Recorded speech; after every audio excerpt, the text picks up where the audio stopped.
মধ্যপ্রাচ্যে চলমান সংঘাতের মাঝে একের পর এক উন্নত অস্ত্রের পরীক্ষা চালিয়ে যাচ্ছে উত্তর কোরিয়া। টানা ৩ দিন ধরে এই অস্ত্রের পরীক্ষায় কোরীয় উপদ্বীপে নতুন করে দেখা দিয়েছে উত্তেজনা।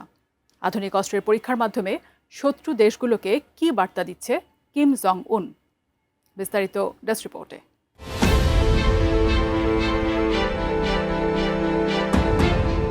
মধ্যপ্রাচ্যে চলমান সংঘাত যখন বিশ্বকে টালমাটাল করে রেখেছে, ঠিক সেই মুহূর্তে বৈশ্বিক উদ্বেগকে আরও বহুগুণ বাড়িয়ে দিচ্ছে উত্তর কোরিয়া। ইরান যুদ্ধ থেকে শিক্ষা নিয়ে নিজেদের সমরাস্ত্র আধুনিকায়নে ব্যাপক মনোযোগী হয়েছেন দেশটির সর্বোচ্চ নেতা কিম জং উন। টানা ৩ দিন ধরে একের পর এক উন্নত প্রযুক্তির অস্ত্রের পরীক্ষা বিশ্বজুড়ে নতুন করে সামরিক সক্ষমতার জানান দিচ্ছে পিয়ংইয়ং। আমি বুঝি নির্মাণের শিল্প, সালাম স্টিল বোঝে ডিউরেবিলিটি। সালাম স্টিল, মোস্ট ডিউরেবল স্টিল।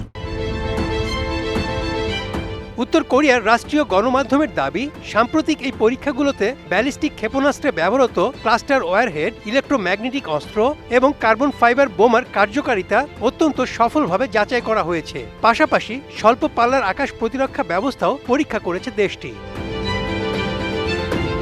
দক্ষিণ কোরিয়ার সামরিক বাহিনী জানিয়েছে, উত্তর কোরিয়া থেকে ছোড়া একাধিক ক্ষেপণাস্ত্র 240 থেকে 700 কিলোমিটার পর্যন্ত পথ পাড়ি দিয়ে সমুদ্রে পড়েছে। এসব আধুনিক অস্ত্রের মাধ্যমে পিয়ংইয়ং এখন সরাসরি দক্ষিণ কোরিয়ার গুরুত্বপূর্ণ অবকাঠামোকে লক্ষ্যবস্তু করার সক্ষমতা অর্জন করেছে। বিশেষ করে কার্বন ফাইবার বোমা ব্যবহার করে যে কোনো স্থাপনা মুহূর্তেই অচল করে দেওয়া সম্ভব। বিশ্লেষকদের মতে, উত্তর কোরিয়া এই আধুনিক পরীক্ষার মাধ্যমে মূলত তাদের শত্রু দেশগুলোকে বিশেষ সতর্ক বার্তা দিচ্ছে। এদিকে উদ্ভূত পরিস্থিতির কারণে কোরীয় উপদ্বীপে নতুন করে উত্তেজনা বৃদ্ধি পেয়েছে। পাশাপাশি দুই কোরিয়ার মধ্যে দীর্ঘদিন ধরে বন্ধ থাকা সংলাপ পুনরায় চালুর সম্ভাবনা আরও ক্ষীণ হয়ে পড়েছে। সতর্ক করে সমরবিদরা জানান, পিয়ংইয়ং এর একের পর এক উন্নত অস্ত্র পরীক্ষা করার ফলে কোরীয় উপদ্বীপে ভূ রাজনৈতিক ভারসাম্য বিঘ্নিত হতে পারে। উত্তর কোরিয়ার এই সামরিক আস্ফালন পশ্চিমা নেতাদের নতুন করে ভাবিয়ে তুলছে। দেশটি মূলত এই বার্তাই দিতে যাচ্ছে, আধুনিক প্রযুক্তির অস্ত্রের মজুদ থাকলে পরাশক্তিগুলো সহজে আক্রমণ করার সাহস পাবে না।